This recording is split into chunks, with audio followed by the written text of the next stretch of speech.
2022 March L Salvador ದೇಶದಲ್ಲಿ ಅವರ president ನಾಯಿಬ್ booklet state ಎಮರ್ಜೆನ್ಸಿನ declare ಮಾಡ್ತಾರೆ. ಆಂಟಿ ಗ್ಯಾಂಗ್ ಆಪರೇಷನ್ ಅನ್ನೋದು ಪ್ರಾರಂಭ ಆಗುತ್ತೆ. ಈ ಆಪರೇಷನ್ ಅಲ್ಲಿ 78,000ಕ್ಕೂ ಹೆಚ್ಚು ಜನನ ಅರೆಸ್ಟ್ ಮಾಡಿ ಒಂದು ಸಪರೇಟ್ ಆಗಿ ಒಂದು ಜೈಲ್ನ ಕಟ್ಟಿ ಆ ಜೈಲ್ನಲ್ಲಿ ಕೂಡ ಹಾಕ್ತಾರೆ. ಇವರು ಮೇನ್ ಆಗಿ ಟಾರ್ಗೆಟ್ ಮಾಡಿದ್ದು MS-13 ಗ್ಯಾಂಗ್. ಇವ್ರನ್ನ ದ ಟ್ಯಾಟೂ ಗ್ಯಾಂಗ್ ಅಂತ ಕರೀತಾರೆ. ಇವರು ಕೊಲೆನ ಮಾಡುವ ವಿಧಾನ ಮಚ್ಚು, ನಾವು ಫಿಲಮ್ ಅಲ್ಲಿ ನೋಡೋ ತರ ಮಚ್ಚಲ್ಲಿ ಹೊಡೆದು ಮನುಷ್ಯರನ್ನ ಕೊಲೆನ ಮಾಡ್ತಾರೆ.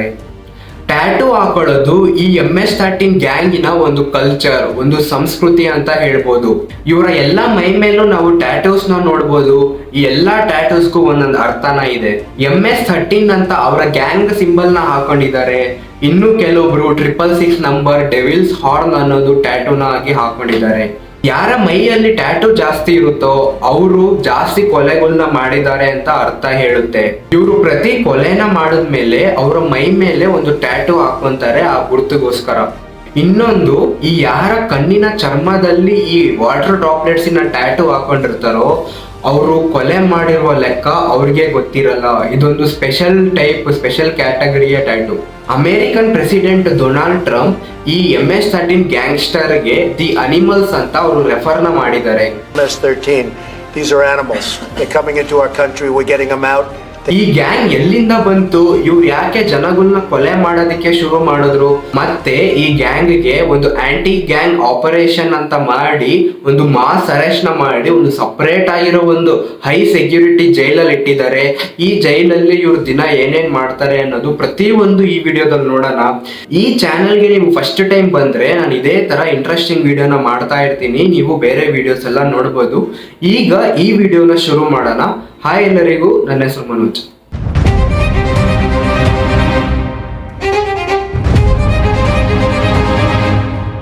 MS-13 ಗ್ಯಾಂಗ್ ಅನ್ನೋದು ಲಾಸ್ ಏಂಜಲಸ್ ಅಲ್ಲಿ ಶುರು ಆಯ್ತು.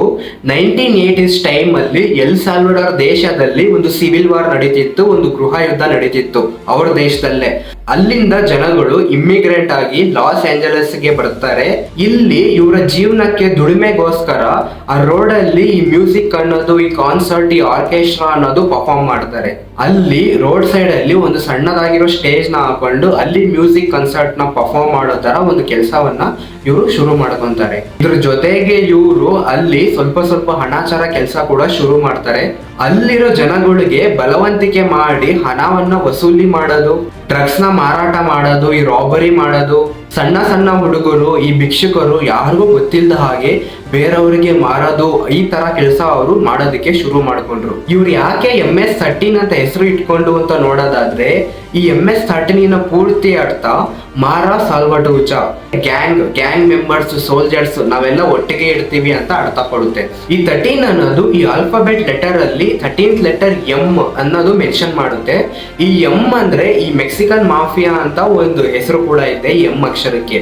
ಅದರಿಂದ ಇವ್ರಿಗೆ MS-13 ಗ್ಯಾಂಗ್ ಅಂತ ಒಂದು ಹೆಸರು ಕೂಡ ಬಂದಿದೆ ಅಂತ ಹೇಳ್ತಾರೆ. ಇವ್ರನ್ನ ಗ್ಯಾಂಗ್ ಆರ್ಗನೈಸೇಷನ್ ಅಂತ ಹೇಳೋದಕ್ಕಿಂತ ನಾವೊಂದು ಸೋಷಿಯಲ್ ಕ್ಲಬ್ ಅಂತಾನೆ ಹೇಳ್ಬೋದು. ಇವ್ರನ್ನ ಕ್ರಿಮಿನಲ್ ಆರ್ಗನೈಸೇಷನ್ ಅಂತ ಹೇಳೋದಕ್ಕಿಂತ ನಾವು ಸೋಷಿಯಲ್ ಆರ್ಗನೈಸೇಷನ್ ಅಂತಾನೆ ಹೇಳ್ಬೋದು. ಯಾಕೆಂದ್ರೆ ಈ MS-13 ಅನ್ನೋರು ತುಂಬಾ ಜೊತೆಗೆ ಒಟ್ಟಿಗೆ ಇರ್ತಾರೆ.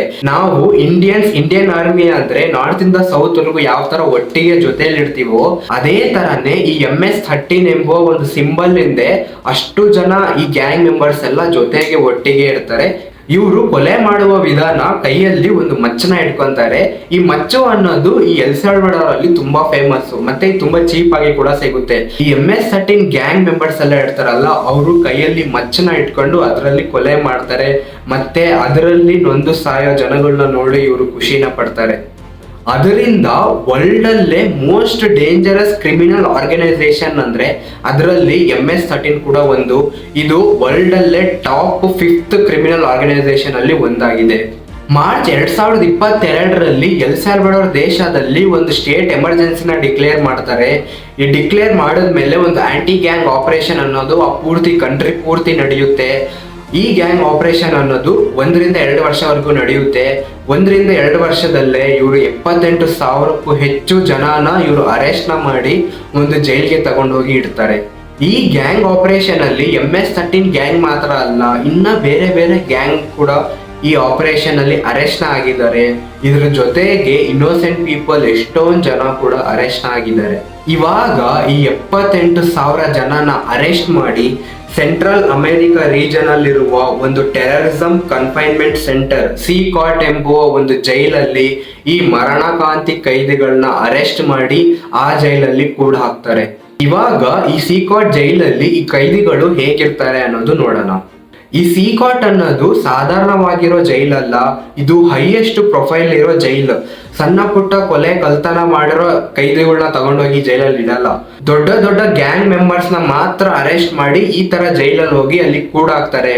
ಒನ್ಸ್ ಈ ಜೈಲಲ್ಲಿ ಆ ಕೈದಿಗಳಾಗಿ ಒಳಗಡೆ ಹೋದ್ರೆ ಅವರು ಏನೇ ಮಾಡಿದ್ರು ಅವ್ರು ಸಾಯೋವರೆಗೂ ಈ ಜೈಲಿಂದ ಅವರು ಈಚೆ ಬರೋದಕ್ಕೆ ಆಗಲ್ಲ. ಪರ್ಮನೆಂಟ್ ಆಗಿ lifetime imprisonment. Anti gang operation ಮುಗಿದ ಮೇಲೆ ಇವ್ರನ್ನ ಜೈಲಿಗೆ ಕರ್ಕೊಂಡು ಹೋಗ್ಬೇಕಾದ್ರೆ ಇವ್ರಿಗೆ ತಲೆ ಕೆಳಗ್ ಮಾಡಿ ಕೈಗೆ ಹ್ಯಾಂಡ್ ಕಾಫ್ ಹಾಕಿ ಓಡಿಸ್ಕೊಂಡು ಇವ್ರನ್ನ ಕರ್ಕೊಂಡು ಹೋಗಿ ಇವ್ರು ಜೈಲಲ್ಲಿ ಹಾಕ್ತಾರೆ. ಈ ಸಿಕಾಟ್ ಜೈಲಿನ ವಾಸ್ತುಶಿಲ್ಪ ಹೇಗಿದೆ ಅಂದ್ರೆ 410 ಎಕರೆದಲ್ಲಿ ಈ ಜೈಲನ್ನ ಕಟ್ಟಿದ್ದಾರೆ. ಮತ್ತೆ ಅಲ್ಲಿ 12 ಮೀಟರ್ ಉದ್ದ ಗೋಡೆಗಳು ಕಟ್ಟಿದ್ದಾರೆ. 9 ದೊಡ್ಡದಾಗಿರೋ ವಾಚ್ ಟವರ್ ಇದೆ. ಮತ್ತೆ ಈ ಜೈಲ್ ಒಳಗಡೆ ಪ್ರೊಟೆಕ್ಷನ್ಗೋಸ್ಕರ 600 ಮಿಲಿಟರಿ ಸೋಲ್ಜರ್ ಇದ್ದಾರೆ. ಮತ್ತೆ ಈ ಜೈಲಲ್ಲಿ ಈ ಮೇಂಟೆನೆನ್ಸ್ ಕೆಲಸ ಮಾಡೋದಿಕ್ಕೆ ಸಾಮಾನ್ಯ ಜನರು 1000 ಜನ ಬಂದಿ ಹೋಗ್ತಾರೆ. ಈ ಜೈಲಲ್ಲಿರುವ ಗಾರ್ಡ್ಗಳು ಯಾವಾಗ್ಲೂ ಮಾಸ್ಕ್ ನ ಹಾಕೊಂಡಿರ್ತಾರೆ. ಅಲ್ಲಿರುವ ಯಾವ್ದಾದ್ರು ಕೈದಿಗಳಿಗೆ ಬೇರೆ ಸೆಲ್ಗೆ ಟ್ರಾನ್ಸ್ಫರ್ ಮಾಡಬೇಕು ಅಂತ ಇದ್ದಾಗ ಆ ಟ್ರಾನ್ಸ್ಫರ್ ಮಾಡ್ಬೇಕಾದ್ರೆ ಆ ಕೈದಿಗಳು ಆ ಮುಖ ಗುರುತು ನೋಡಿ ಆ ಗಾರ್ಡ್ಗೆ ಅಟ್ಯಾಕ್ ಮಾಡಬಾರ್ದು ಅಂತ ಹೇಳಿ ಅಲ್ಲಿರೋ ಪ್ರತಿಯೊಬ್ರು ಗಾರ್ಡ್ಗಳು ಯಾವಾಗ್ಲೂ ಮಾಸ್ಕ್ ನ ಹಾಕೊಂಡು ಕೈಯಲ್ಲಿ ಗನ್ ಹಾಕೊಂಡಿರ್ತಾರೆ. ಈ ಜೈಲಲ್ಲಿ ಒಂದು ದೊಡ್ಡದಾದ ಮಿಲಿಟರಿ ಆರ್ಮರಿನೇ ಇದೆ. ಅಲ್ಲಿ ಎಲ್ಲಾ ತರಹದ ಗನ್ನು, M16 ಶಾರ್ಟ್ ಗನ್, ಈ ತರ ಎಲ್ಲಾ ತರಹದ ಮೆಷಿನ್ ಗನ್ನು ಆ ಆರ್ಮರಿಯಲ್ಲಿದೆ. ಮತ್ತೆ ಅಲ್ಲಿರೋ ಎಲ್ಲಾ ಸೋಲ್ಜರ್ ಕೈಯಲ್ಲೂ ಒಂದೊಂದು ಮೆಷಿನ್ ಗನ್ ಇಟ್ಕೊಂಡಿರ್ತಾರೆ. ಈ ಸಿಕಾಟ್ ಜೈಲಲ್ಲಿ ಬೆಳಗ್ಗೆ ಯಾವ್ದು ರಾತ್ರಿ ಯಾವ್ದು ಅಂತ ಅಲ್ಲಿರೋ ಕೈದಿಗಳಿಗೆ ಗೊತ್ತಾಗಲ್ಲ. ಯಾಕೆಂದ್ರೆ ಬೆಳಗ್ಗೆಯಿಂದ ರಾತ್ರಿವರೆಗೂ ಲೈಟ್ ಉರಿತಾನೆ ಇರುತ್ತೆ. ಅಲ್ಲಿ ಪಕ್ಕದಲ್ಲಿರೋ ಸಿಟಿಯಲ್ಲಿ ಪವರ್ ಕಟ್ ಆದ್ರೂ ಕೂಡ ಈ ಜೈಲಲ್ಲಿ 1 ವಾರಕ್ಕೆ ಬೇಕಿರೋಷ್ಟು ಎಲೆಕ್ಟ್ರಿಸಿಟಿ ಬ್ಯಾಕಪ್ ಪವರ್ ಕೂಡ ಇವ್ರು ಇಟ್ಟಿದ್ದಾರೆ. ಈ ಜೈಲಲ್ಲಿರೋ ಎಲ್ಲಾ ಕೈದಿಗಳು ಒಂದೇ ತರ ಬಟ್ಟೆ ಹಾಕೊಂಡಿರ್ತಾರೆ. ಒಂದು ವೈಟ್ ಶರ್ಟ್, ಮತ್ತೆ ಒಂದು ಶಾರ್ಟ್ಸ್, ಮತ್ತೆ ಒಂದು ಜೋಡಿ ಚಪ್ಪಲಿ. ಎಲ್ಲಾ ಕೈದಿಗಳಿಗೂ ಒಂದೇ ತರ ಬಟ್ಟೆ ಯೂನಿಫಾರ್ಮ್ ಇರುತ್ತೆ. ಈ ಜೈಲು 410 ಎಕರೆದಲ್ಲಿದೆ. ಇಷ್ಟು ಜಾಗನ 8 ಮಾಡ್ಯೂಲ್ ಆಗಿ ಇವರು ಭಾಗನ ಮಾಡಿದ್ದಾರೆ. ಈ 8 ಮಾಡ್ಯೂಲ್ ಅಲ್ಲಿ ಪ್ರತಿ ಮಾಡ್ಯೂಲ್ ಅಲ್ಲೂ 23 ಸೆಲ್ ಇದೆ. ಪ್ರತಿ ಸೆಲ್ ಅಲ್ಲೂ 80 ಜನ ಕೈದಿಗಳಿರ್ತಾರೆ. ಮತ್ತೆ 150 ಕೈದಿಗಳವರೆಗೂ ಒಂದು ಸೆಲ್ ಅಲ್ಲಿ ಇರ್ಬೋದು. ಮತ್ತೆ ಈ 80 ಜನಕ್ಕೆ ಬರೇ 2 ಟಾಯ್ಲೆಟ್ ನ ಕೊಡ್ತಾರೆ. ಮತ್ತೆ ಒಂದೇ ಒಂದು ಚಿಕ್ಕದಾಗಿರೋ ಒಂದು ಸಂಪ್ ನ ಕೊಡ್ತಾರೆ ಆ ನೀರೆಲ್ಲ ಇಟ್ಕೊಳ್ಳೋದಕ್ಕೆ. ಪ್ರತಿ ಸೆಲ್ ಅಲ್ಲೂ ಬೆಡ್ ಅಂತ ಇರೋದಿಲ್ಲ. ಅಲ್ಲಿ ಎಲ್ರಿಗೂ ಒಂದು ಮೆಟಲ್ ಶೀಟ್ ನ ಕೊಟ್ಟಿರ್ತಾರೆ ಮಲ್ಕೊಳ್ಳೋದಕ್ಕೆ. ಮತ್ತೆ ಪ್ರತಿಯೊಬ್ಬ ಕೈದಿಗೂ ಒಂದೊಂದು ಬ್ಲಾಂಕೆಟ್ ನ ಕೊಡ್ತಾರೆ. 1 ವಾರದಲ್ಲಿ 1 ದಿನ ಮಾತ್ರ ಈ ಕೈದಿಗಳನ್ನ ಅವ್ರ ಸೆಲ್ಲಿಂದ ಈಚೆ ತರ್ತಾರೆ. ಒಂದು ದೊಡ್ಡದಾಗಿರೋ ಹಾಲ್ ಇರುತ್ತೆ. ಆ ಹಾಲಲ್ಲಿ ಇವ್ರಿಗೆ ಎಕ್ಸರ್ಸೈಸ್ ನ ಮಾಡಿಸ್ತಾರೆ. ಮತ್ತೆ ಪ್ರತಿಯೊಬ್ಬರಿಗೂ ಬೈಬಲ್ ನ ಓದೋದಿಕ್ಕೆ ಕೊಡ್ತಾರೆ. ಮತ್ತೆ ವಾರದಲ್ಲಿ 1 ದಿನ ಆ ಕೈದಿಗಳಿಗೆ ತಲೆಗೆ ಬೋರ್ಡ್ ಹೊಡೆದು ಗಡ್ಡ ಎಲ್ಲ ತೆಗೆದು ಪೂರ್ತಿ ಬೋರ್ಡ್ ನ ಹೊಡಿತಾರೆ. ಆ ಜೈಲಿನ ಹೈಜೀನ್ ನ ಮೇಂಟೈನ್ ಮಾಡಕ್ಕೋಸ್ಕರ. ಈ ಜೈಲಲ್ಲಿರೋ ಇಂಟ್ರೆಸ್ಟಿಂಗ್ ವಿಷಯ ಏನ್ ಗೊತ್ತಾ, ಪ್ರತಿ ಸೆಲ್ ಅಲ್ಲೂ ಈ MS-13 ಗ್ಯಾಂಗ್ ಮೆಂಬರು ಇರ್ತಾರೆ. ಮತ್ತೆ ಬ್ಯಾರಿಯೋ 18 ಇನ್ನೊಂದು ಗ್ಯಾಂಗ್ ಮೆಂಬರು ಇರ್ತಾರೆ. ಈಚೆಗಡೆ ಇವ್ರಿಬ್ರು ಕೂಡ ಹೊಡೆದಾಡಿ ಸಾಯ್ತಿದ್ರು. ಈಗ ಅವರಿಬ್ರು ಒಂದೇ ಸೆಲ್ ಅಲ್ಲಿ ಒಬ್ರು ಮುಖ ಒಬ್ರು ನೋಡ್ಕೊಂಡು ಪಕ್ಕದಲ್ಲೇ ಇರ್ತಾರೆ. ಪ್ರತಿದಿನ ಇದೇ ತರ ಅವರು ಕಾಲವನ್ನ ಕಳೀತಾರೆ. ಡೈಲಿ 3 ಹೊತ್ತು ಊಟ ಇರುತ್ತೆ. ಈ ಊಟದಲ್ಲಿ ರೈಸ್, ಚಪಾತಿ, ಪಾಸ್ತಾ, ಬ್ರೆಡ್ ಈ ತರ ಕೊಡ್ತಾರೆ. ಮುಖ್ಯವಾಗಿ ಪ್ರೋಟೀನ್ ಇರುವ ಅಂಶ ಇವ್ರಿಗೆ ಯಾರಿಗೂ ಕೊಡೋದಿಲ್ಲ. ಈ ಜೈಲಲ್ಲೂ ಕೂಡ ಒಂದು ಭಯಂಕರವಾದ ರೂಮ್ ಕೂಡ ಇದೆ. ಅಲ್ಲಿರೋ ಸೆಲ್ಲಲ್ಲಿ ಯಾವನಾನ ಒಬ್ಬ ಕೈದಿ ಜಗಳ ಅನ್ನೋದು ಶುರು ಮಾಡಿದ್ರೆ ಅವನೊಬ್ಬನ್ನ ತಗೊಂಡೋಗಿ ಒಂದು ರೂಮ್ಗೆ ಕೂಡ ಹಾಕ್ತಾರೆ. ಈ ರೂಮ್ ನ ಹೆಸರು ಸಾಲಿಟರಿ ಕನ್ಫೈನ್ಮೆಂಟ್. ಈ ರೂಮ್ ತುಂಬಾ ಚಿಕ್ಕದಾಗಿರುತ್ತೆ, ತುಂಬಾ ಕತ್ಲೆ ಆಗಿರುತ್ತೆ. ಬರಾಬರಿ 2 ಸೆಂಟಿಮೀಟರ್ ಲೈಟ್ ಮಾತ್ರ ಈ ರೂಮ್ ಒಳಗಡೆ ಹೋಗೋ ತರ ಈ ಪೂರ್ತಿ ರೂಮು ತುಂಬಾ ಕತ್ಲೆ ಆಗಿರುತ್ತೆ. ಈ ರೂಮ್ ಅಲ್ಲಿರೋ ಕೈದಿಗಳು ಅವರ ದೇಹದ ಅಂಗ ಕೂಡ ನೋಡೋದಿಕ್ಕಾಗಲ್ಲ. ಅವರ ಬಾಡಿ ಪಾರ್ಟ್ಸ್, ಅವರ ಕೈ ಕೂಡ ನೋಡೋದಿಕ್ಕಾಗಲ್ಲ, ಅಷ್ಟು ಕತ್ಲೆ ಆಗಿರುತ್ತೆ. ಅಲ್ಲಿ ಅವನ್ ಮಲ್ಕೊಳ್ಳೋದಿಕ್ಕೆ ಕಾಂಕ್ರೀಟ್ ಬೆಡ್ ಮಾತ್ರ ಇರುತ್ತೆ. ಈ ಜೈಲಲ್ಲಿ ತುಂಬಾ ಜನ ಕೈದಿಗಳು ಇದ್ದಾರೆ. ಆದ್ರೆ ಹೊರಗಡೆ ಇವರು ಎಷ್ಟೊಂದ್ ಜನನ ಕೊಲೆ ಮಾಡಿ ಒಳಗಡೆ ಬಂದಿದ್ದಾರೆ. ಈ ಜೈಲಲ್ಲಿ ಎಷ್ಟೊಂದ್ ಜನ ಇನ್ನೋಸೆಂಟ್ ಜನಗಳು ಕೂಡ ಈ ಜೈಲ್ ಒಳಗಡೆ ಇದ್ದಾರೆ. ಈ ತರ ಜೈಲ್ ಎಕ್ಸ್ಪೀರಿಯನ್ಸ್ ನ ಕೇಳಿದ್ರೆ ಲೈಫ್ ಅಲ್ಲಿ ನಾವು ಯಾವ್ದೇ ತರ ತಪ್ಪು ಮಾಡಬಾರ್ದು ಅಂತ ಹೇಳಿ ಅನ್ಸುತ್ತಲ್ವಾ. ಅದನ್ನೇ ಈ ವಿಡಿಯೋದಲ್ಲಿ ನಾನು ಹೇಳ್ಬೇಕು ಅಂತ ಅನ್ಕೊಂಡೆ. ಈ ವಿಡಿಯೋ ಇಷ್ಟ ಆಗಿದ್ರೆ ನಿಮ್ಮ ಫ್ರೆಂಡ್ಸ್ಗೆ ಶೇರ್ ಮಾಡಿ ಮತ್ತೆ ಸಬ್ಸ್ಕ್ರೈಬ್ ಕೂಡ ಮಾಡಿ. ನಾಳೆ ಇನ್ನೊಂದು ಇಂಟ್ರೆಸ್ಟಿಂಗ್ ವಿಡಿಯೋ ತಗೊಂಡ್ಬಂದು ನಿಮ್ಮ ಹತ್ರ ಮಾತಾಡ್ತೀನಿ. ಅಲ್ಲಿವರೆಗೂ ಟೇಕ್ ಕೇರ್, ಬಾಯ್.